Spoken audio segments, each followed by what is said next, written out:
Do you yearn for travel that involves outdoor adventure and learning? I do. I also have a passion for all things farming and agriculture. I've traveled to exotic jungles to learn about growing chocolate. I even once owned my own organic vegetable and sunflower farm. And now I'm planning my journey back to agriculture. Agritourism, defined as travel that involves some type of agricultural experience. Agritourism is all about entertaining. But the marketing strategist in me knows that at its core, agritourism is really about educating, and education affects change. My future farm needs to deliver a profound experience to all of its visitors. It needs to educate people about food, health, and climate. Join me to learn from experienced agritourism farmers and entrepreneurs and help me build my future farm strategy. And who knows, maybe one day soon you'll find yourself in a tropical jungle cutting open cacao pods with a machete, or savoring an outdoor plant-to-plate community dinner with 100 guests at a farm in Illinois. So let's tap into the agritourist in you.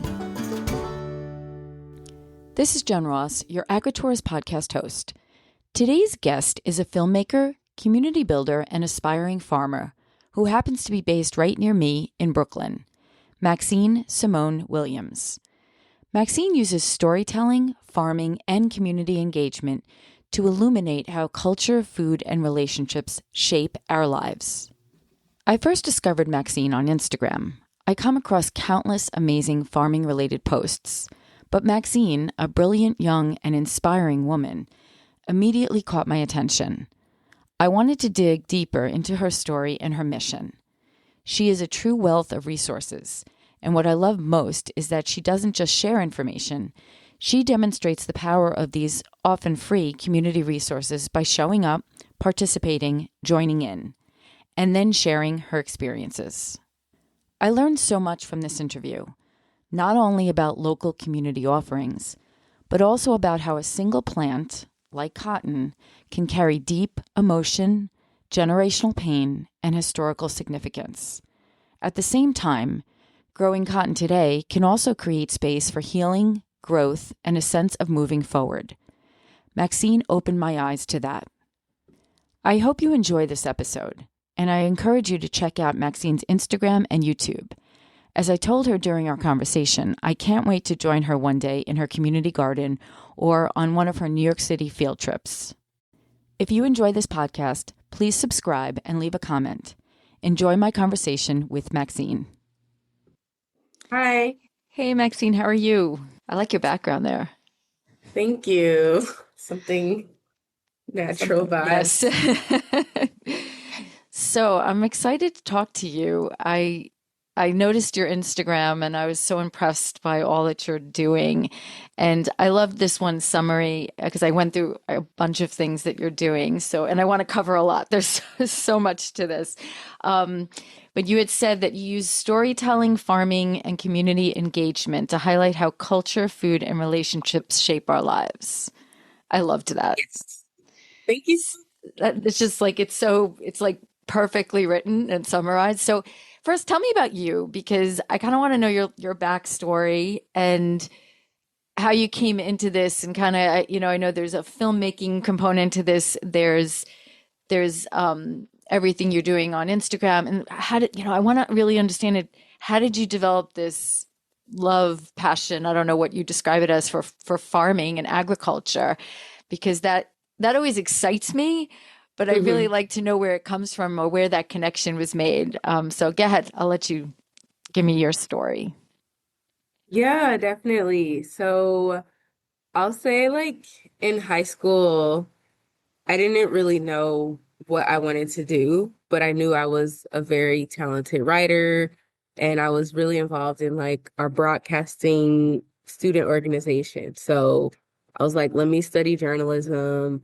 And once I got to college, I was like, okay, I want to work for like the Travel Channel, National Geographic. So I had a second major in geography because that was our degree program that taught you about cities, development, urbanism, all of that. And where'd you go to college? I went to Syracuse. Oh, nice. Very nice. Love it up there. Yeah, it was a great time. And I originally grew up in the South. I grew up in Memphis, Tennessee. and a little bit in the Ozarks of Arkansas. We Oh, moved there wow. when I was like 12, for my mom's job. But yeah, once I got to college and got more into the geography curriculum, I learned about like cities, urban development, community gardens, how people were growing their own food.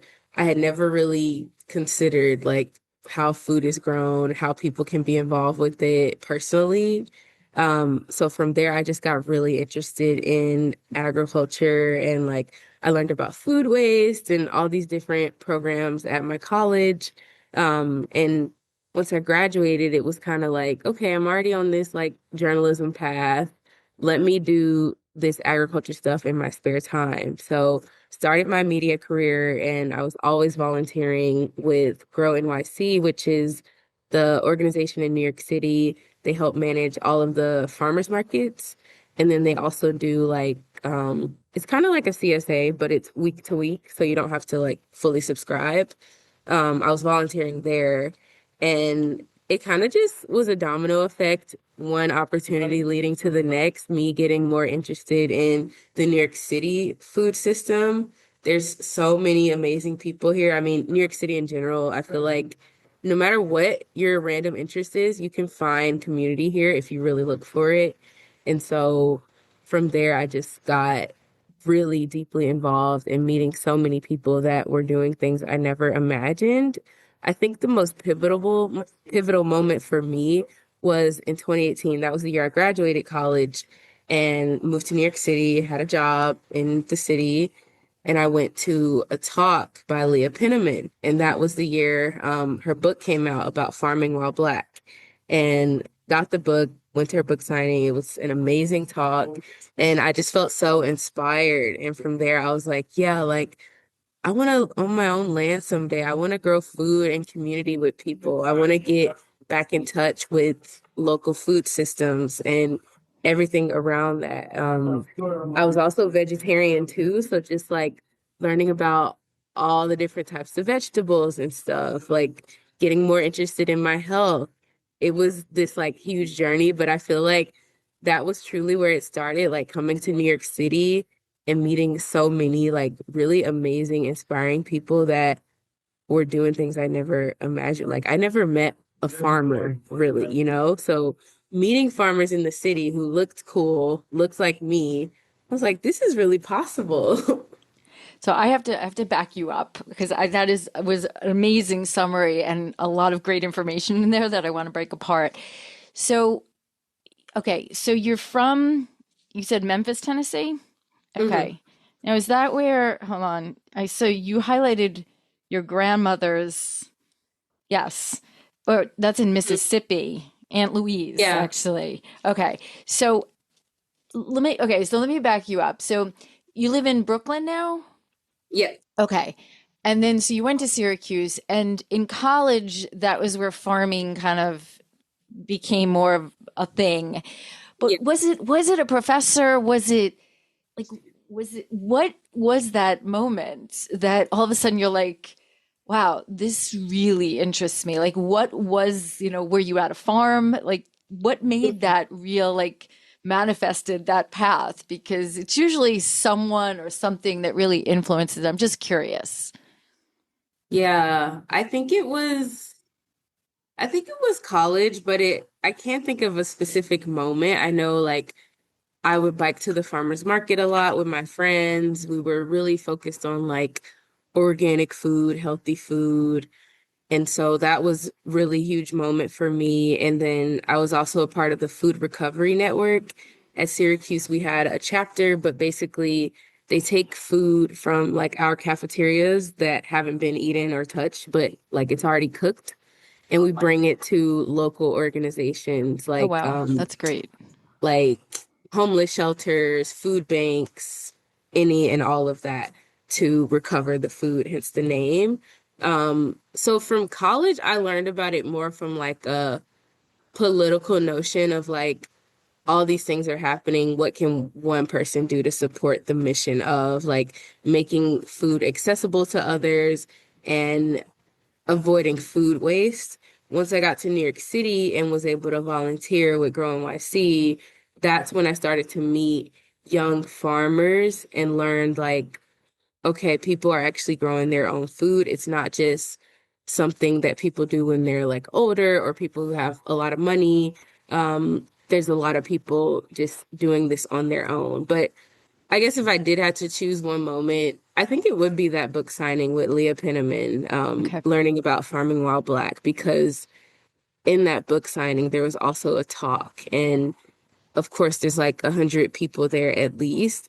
We had like breakout sessions where we got to talk to each other and just hearing what people were talking about. I'm like, I don't know anything about this. I don't know anything about like some people trying to get land to develop a new community garden that's been abandoned in the city, and some people talking about access to seeds or just like very stuff I know a lot about now. That was like my introduction to that whole world.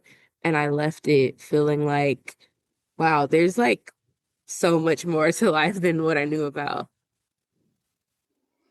So what from that connection and from that book signing, what happened next? Like what was your next step? You said you were volunteering, you know, for Grow New York City, right? New York. Mhm. Yeah. What was the next step you took in getting more involved? Yeah, so I continued to volunteer and I joined my community garden. I also started to plan out my own container garden. I had a fire escape in my last apartment, and then the pandemic happened. So a lot was really paused because I went home and I just stayed home for a couple months and came back to New York City later, like the fall of 2020, or I guess it Yeah. was late summer. Um, Planted the seeds that I had and just started growing what I could. Because my community garden, you couldn't really have your own plot. So it was more like you're just supporting what's already there. I wanted to feel like I want to grow something on my own and like see the process. So I grew like a bunch of herbs and some flowers that year. And the following summer, I planned like a way bigger container garden on my fire escape. And that was kind of it at that point. I was continuing to like hustle and get new jobs, work contract opportunities too, because like the pandemic just changed so much. But yeah, it wasn't until last year that I decided like I really want to take my interests seriously. I always used to say like, I want to have land. I want to own land. And I was thinking, if someone were to give me land today, a year ago, I wouldn't know what to do with it. So how can I educate myself on everything and anything about farming? So from there, I started to take advantage of all the New York City educational outdoor programs. I just got my master compost certificate. Yes, I I've been read about super that. involved with my community. I moved to a different neighborhood, and this community garden is way more flexible with what you want to grow. I started growing cotton this year. Last year, I got really involved with our beekeeping team.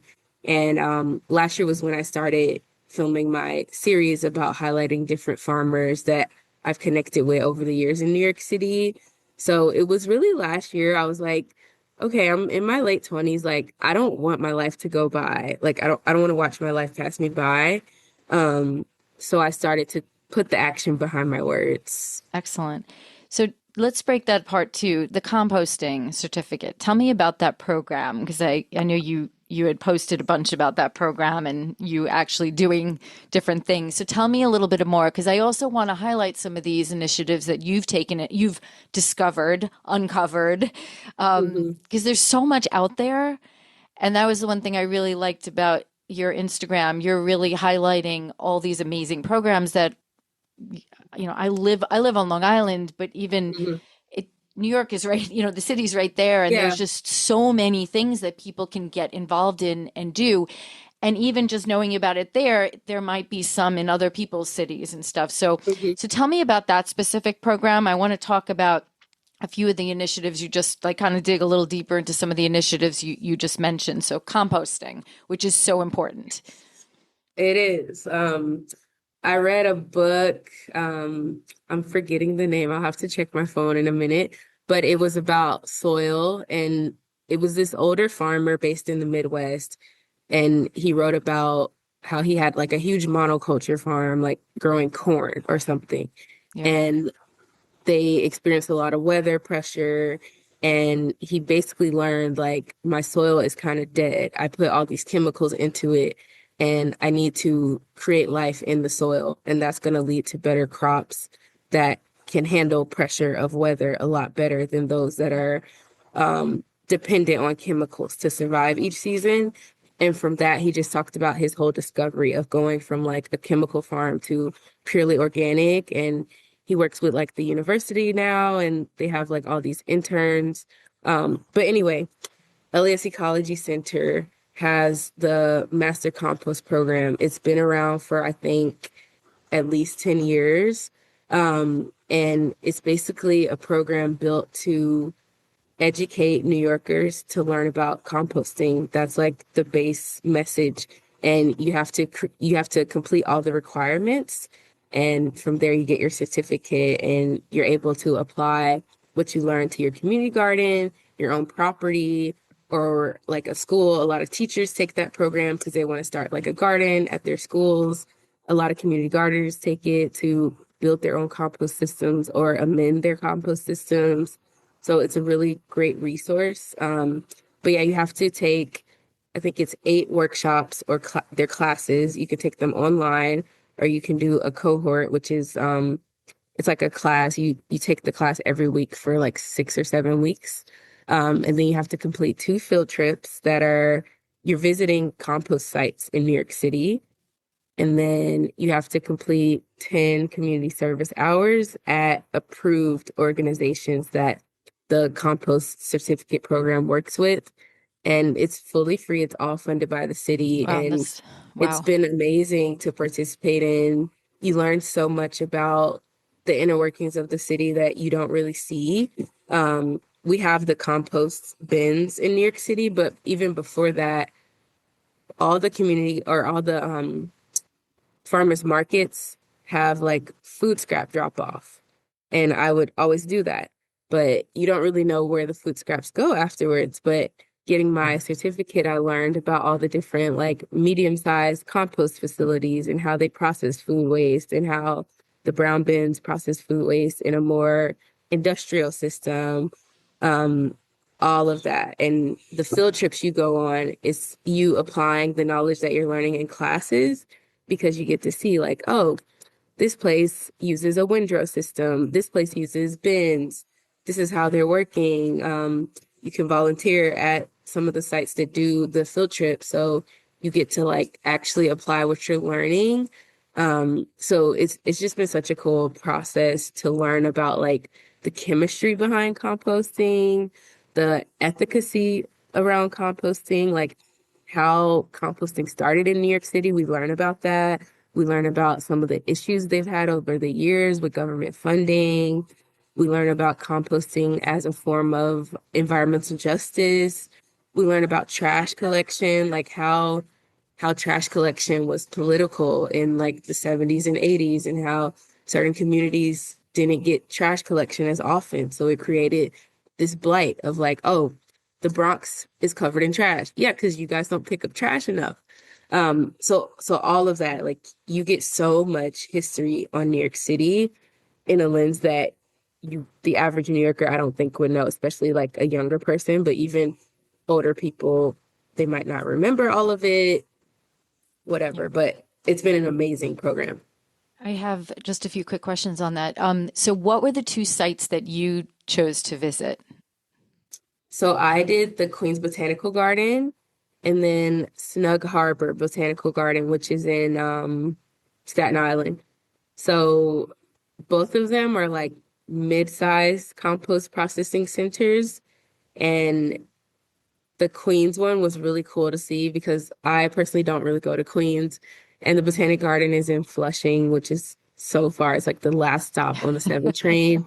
But they have so much land and they process so much compost. And they had like tractors and their team was so like passionate about what they do.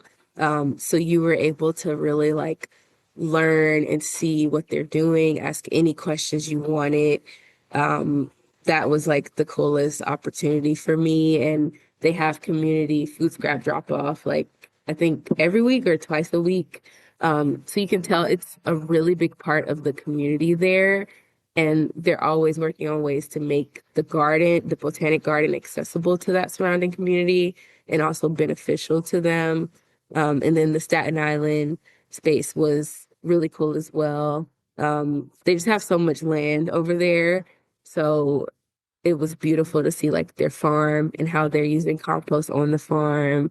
I did a volunteer hour there as well. So we were like chopping up food scraps and they had a hot box system. So we got to see how that works too. Excellent. So in your studies and these all of these visits and volunteer work, I know obviously you described a lot of what you learned, which sounds so interesting to me.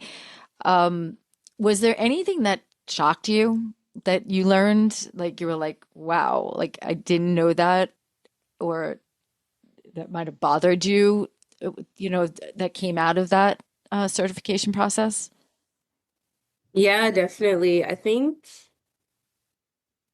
mostly what I learned about the current state of affairs with community composting in New York City was surprising and also like a little disappointing because we're in the 2020s. We get all this lip service from politicians about like, oh, we're gonna do this. We're gonna be fully green by 2030 or and whatever that means, right? And then you see the way they apply these policies in like just not a very communicative way to the communities in New York City. And that's how you get brown bins that aren't used. Like I live in a huge building, at least 200 units. I'm on the 16th floor. We have one brown bin, and that brown bin is like a quarter of the size of a normal, like big green trash can. How would that work, right? And that's just one example of how applying like a good policy widely doesn't work, especially if the like mayoral administration, if that's not a priority for them, it's gonna fall through the cracks. And the compost certificate program was paused for a full year because of the previous mayor cutting the funding of the green like recycling initiatives. So hearing about that, but also like the good and hearing about the resiliency of those programs, how they were able to get donations, how the government was able to find more funding for them. That was good. But yeah, like just learning how, like for me, I would think, oh, like composting, it's taking food waste away from the dumpster, which is um, adding chemicals to the atmosphere. Like this is a good thing. Composting is a good thing. Why wouldn't the city invest in it? But it's like the how that's a big problem in the city. And I've been to Europe and I see other countries, even the recycling is so impressive and extensive and like just the labels and how you know where something goes. We do none of that in America. I think the only place that came close was when I was in college and we had like a compost bin at the dining hall and then we had like very clear recycling signs, but anywhere I go, it's a blue bin with no labels and Right. you don't know what goes in them. And I've volunteered at recycle centers and a lot of the stuff gets thrown in the trash because it's not recyclable. So learning about that in the context of compost in New York City was like, okay.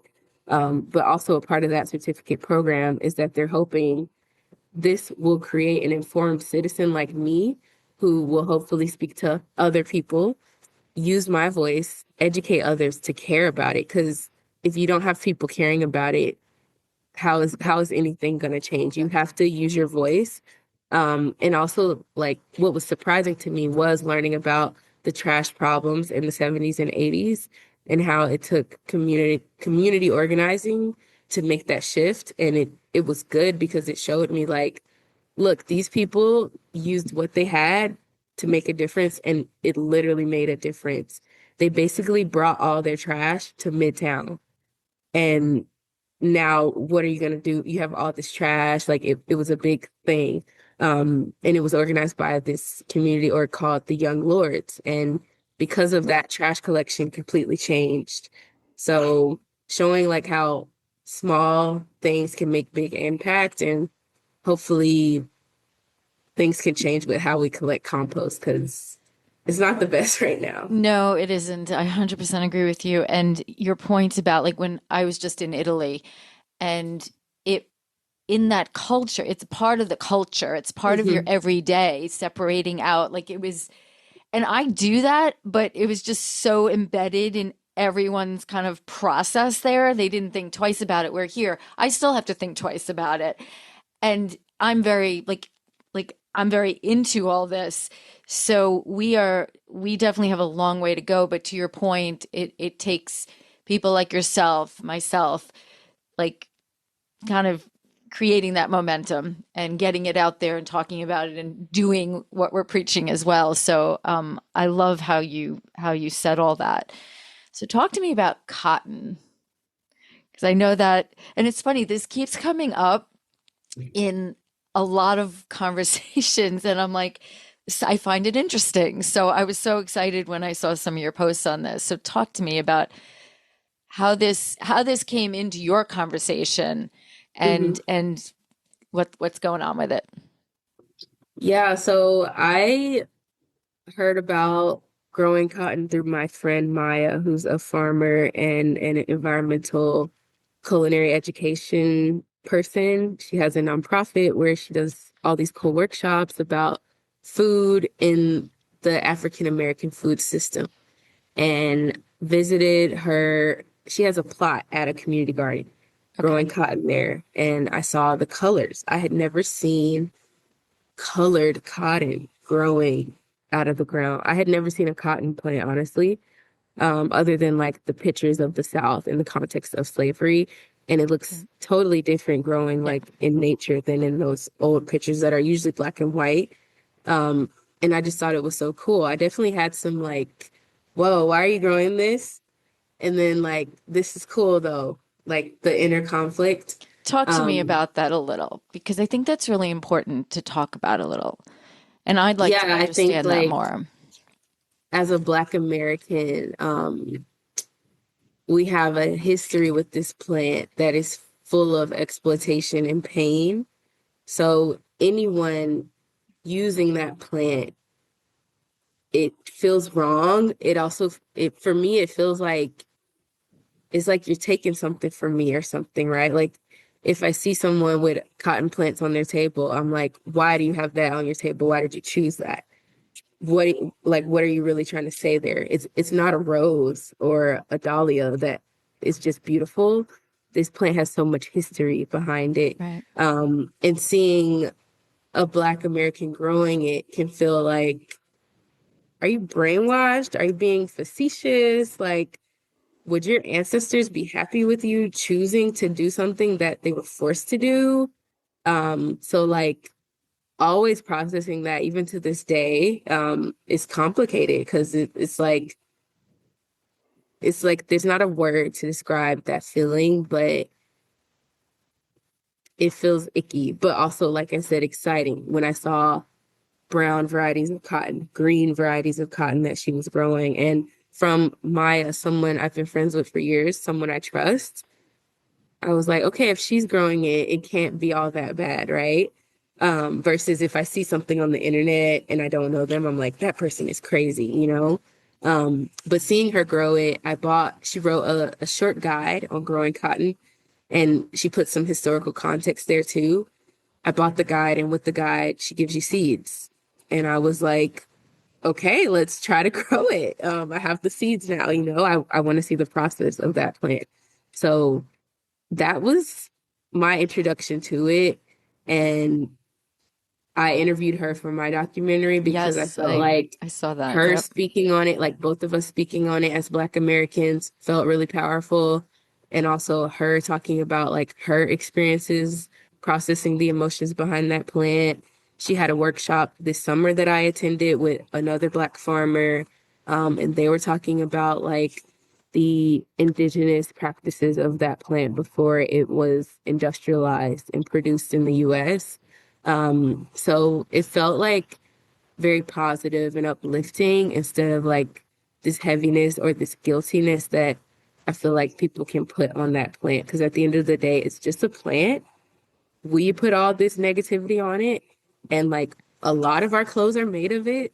So at the end of the day, like it's still getting produced. And so I don't know, it felt like a way to connect with my history in a really easy way.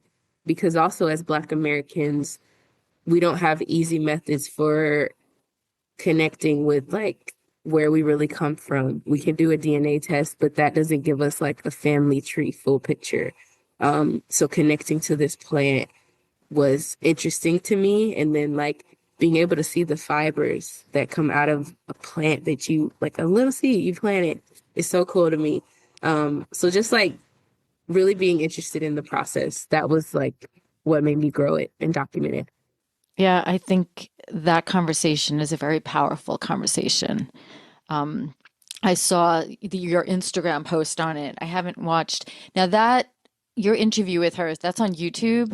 Hmm. Okay. Yes, because I want to link people to that because I think it's very powerful. And I love the way you just articulated all that because I think it's just it's very purposeful and meaningful and I appreciate that. So thank you. Yes. So you are growing cotton in now, is Yeah. that in your community garden that you're part of? Okay. Yeah, Okay. it's in my community garden. I had three plants. How'd they do? Okay, honestly, Every plant is always, every type of plant out there is a whole new education. like I know so much. So going into next year, like I'm really excited. And I know I'm gonna grow like three times as much as I grew this year and start way sooner so that I can have like a good harvest because it was really like one cotton boll popped open. The rest, I haven't seen them open. Um, some of my gardeners, we have a group chat, and they were like, I saw one open and like the cotton blew away. And I'm like, okay, like it's fine. Um, Yeah. but yeah, it was fine, and it was like a huge beacon at the garden. Everyone was excited about that plant. Yes. Yeah, no, that it's amazing. You also mentioned Maya and then Mumbit's Freedom Farm. Hmm. That's in Massachusetts. Is that in Massachusetts? Yep. Well, they were talk to me about them and your connection with them. Yeah, so it was Maya and Mumbit's Freedom Farm hosting these workshops about reconnecting. It was Okay. called Reconnecting with Cotton. And so they planted some cotton plants in the spring in Massachusetts. I didn't get to go to that workshop. And then the workshop I attended in, I think it was September, um, we got to see some of Maya's harvest. And then we made these little charms out of the cotton that we had. And then Maya and I'm forgetting her name, but the woman from Mumbet's Freedom Farm added historical context to the plant. They talked to us about processing, like how we're feeling about the plant. It was a lot of like just like sharing and talking and understanding. It was a really fun day. Excellent. So I want to talk about your series, but I want to first ask about Aunt Louise's garden. She's 91 and she lives in northern Mississippi. Talk to me about that. Yeah, so it was interesting because, well, Mississippi, for context, Mississippi, the state line is right next to Memphis. So it's kind of like Jersey City and New York City. So if you want to like live in the city, you would go to New York City. In Mississippi, you would move to Memphis. So that's why I live in Memphis. Got it. But like my granddad and all his siblings are all from a small town in Mississippi. But he moved to Memphis and that's where my mom grew up, etc. Um, but yeah, my Aunt Louise, that's on my mom's mother's side. And we had never visited their like town where my mom's mother grew up because she passed away really young. And because of that, that connection to that family was kind of severed in a way. But my great aunt, who's my mom's mother's sister. We ended up going to Mississippi with her. She goes every year. She lives in Connecticut, and I'm pretty close with her. And she was like, "You should come down with me," because my great aunt is writing a memoir about her upbringing in Mississippi. And she was like, "You can meet your oldest relative, Louise, who's 92." And I was like, "Oh my gosh, like I didn't know we had anyone in the family Wow. that old." So I guess she's like my great great aunt or something. I don't know how it works because she's my great aunt's aunt. But anyway, we went and just were at her house, like her children were there. Her husband died like 15 years ago. She's tall, she's healthy, she's so like just mentally sharp. Like I would have never guessed she was in her 90s. And it was just really cool to see her just like existing, honestly. And yeah, she has a little garden in the back with peppers and tomatoes, and they cooked a feast, of course. So we enjoyed that. And then we drove around her town, and I filmed some of the things she was saying, like, "Oh, this was the little house we grew up in, and down the road, this happened and this happened." I'm like in the process of editing that all together. That's great. But it was just cool to speak to someone from so long ago and like connect with them and just talk and be in the midst of them, honestly, because like coming from having family from Mississippi, it's not really somewhere you would want to move to. But I always feel like, oh, like I have so much family here that I don't even talk to at all. So it felt really cool to spend some time there Yeah. and just sit and hear them reminisce about their memories. It was really just me listening. And I enjoyed every minute of it. Excellent. Yes. And I love the fact that she had a garden. Yeah. That was probably, you were probably all over that one. So Yes. tell me about your series, your video series, your documentary series. Like, describe, tell me the vision for it. Like where did this come out of, and what is your vision? And then I kind of want to talk about now that you're, you know, now that you're a little bit into this, how has your vision for, at one point you said you want a farm, but you were like, I don't know what I would even do with the land.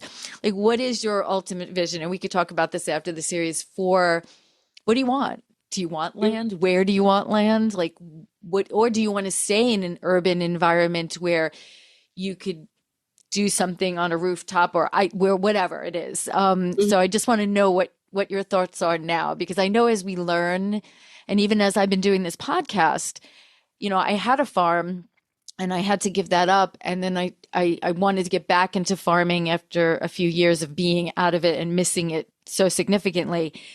And I had this vision of what I thought I wanted to do. And then as I've interviewed people and visited places and connected with farmers of all over the world, my vision has not completely changed. It's always fundamentally the same, but it has evolved into a place that I didn't think it was going to be.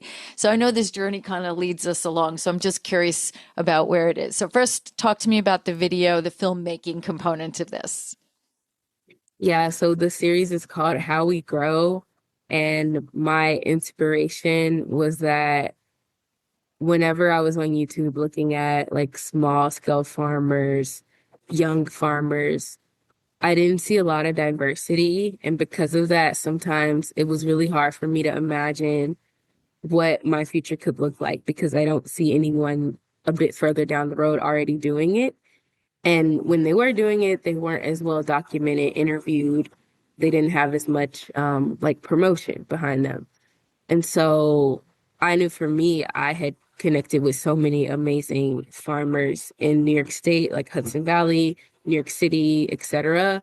And I just felt the need to document and share their stories so that other people can see, like, this is how Amanda became a farmer in Peekskill, New York.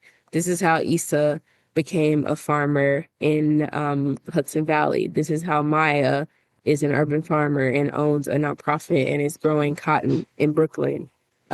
Just like sharing them because also whenever I post like different events I go to on the weekends or weeknights, people are always saying like, you do the coolest stuff. Like, what is this really about? And I was like, I think this is a cool way for me to document and share like the people I really admire and look up to. So that was my goal. And also to be able to just connect with other young farmers and actually hear, how did you do it? What are the struggles, etc. Like what was the path like? Because a lot of times it doesn't feel linear at all. Yep. And your second question about like what is my goal? Yeah, I definitely agree with you. Like I'm not exactly sure. I know like I want to have land with family and community and be growing food, but I also want space for like education or creative workshops or something, right? Like I want a space where people can feel like at home. And I see a lot of family compounds that work really nicely. I always feel like when I have kids and settle down, like I want their uncles and cousins to be like down the road or like we all share property or something. That's like a huge dream of mine. But my family's so spread out too. So the question of where is also very confusing to me. No, And it'll also always no, be. It's hard. right. And then I'm the only one in my family who's as passionate about this. It would be different if like my sister was the same and was like, yeah, we are both investing in this property and we're doing it. But since it is only me, it is like, okay, like I just have to like do it. And each step I take feels right. So I just have to trust that like I believe in God. Like I trust and believe that God will order my steps towards the right path. So I'm believing in that and not trying to rush into anything. Um, and yeah, I also see a lot of young farmers saying how hard it is and how they wish they knew this and they wish they were warned about how difficult it is to make a living. So I take heed of all that and understand that a more communal method is always better. Like Soul Fire Farm, Leah Penniman's farm, was started by like multiple people. And I've visited that space at least 3 times and it feels like a utopia. And it's because they put so much intention behind getting that land, developing it slowly, building everything in connection with nature. Her husband is like a green architect, I guess is the word. So all the structures are built with stuff they found on the land. And they That's have some great. of the most beautiful structures. And, you know, they're like, they Where is can her make farm? I've heard that it's name. outside of Albany. Okay, I've definitely heard that name. Outside of you Hmm. mentioning it, the name is very familiar. That's great. Okay. Wow. Yeah, it's like unreal. Like every time I go, I'm like, oh, why can't this Well, be? that's Yeah, great though. I mean, it helps you see a vision of what something could be. But with your, obviously with, you invested in it. But that's right. terrific. I would really love that because Soul Fire Farm, there's only one. And it's like not many people have been able, I mean, not any people to my knowledge have been able to replicate a space like that. And they are always hosting workshops and immersion programs and community day events. They give away so much of their harvest. They still make a profit. They do so much. Like it's amazing what they've been able to build. And I think it's been 20, almost 30 years. And the first book she wrote, Farming While Black, was literally a guide about how they did it and what to consider when you're starting. But I know they have, I think it was like 10 of them that invested. They have like 70 acres or something. Wow. And they grow on like maybe 1 acre or half an acre. And they're like constantly expanding and building. But so if you visit, it took so much time to get to where they're at, and they have so much in store. Yeah. Excellent. Well, that sounds great. So what is your favorite vegetable to grow or fruit or flower? And what's your favorite to eat? I think my favorite thing to grow is flowers. I will say sunflowers. I think the coolest thing I grew on my container garden was Mexican sunflowers, which I got those seeds from True Love Seeds, which is an a seeds company that acquire seeds from like indigenous Wow. practices. I guess it's like if I were in Mexico growing this heirloom sunflower, like they would buy some of the seeds from me. So each seed you see on their website has a write-up of where it comes from, what how it thrives, what it needs, if it's right for where you're trying to grow it. So I loved growing that plant. I love growing flowers. Like I've just always loved having flowers around. And then I love growing herbs. So Yes, I like saw that. basil, Yes. I lemongrass, saw your growing collection. lemongrass. Yeah, growing lemongrass from seed was so cool. Like, I don't know, I never thought it could grow here. Because I only really hear about lemongrass in like Thailand or India or something, not here. So growing that was so cool. And then like I have some drying in my closet. Um, so yeah, I think it's herbs and flowers the most. I haven't grown that much food, but tomatoes are always awesome. They grow like a weed. Yes. And what do you like to eat the most What I like to eat the out of most? all of this stuff? What do you enjoy? That's a great question. I do love herbal tea. Like I don't really do caffeine. I've never enjoyed coffee. I Me usually either. drink herbal tea like every day. It just depends on what herb I have around. I always love ginger tea with lots of lemon.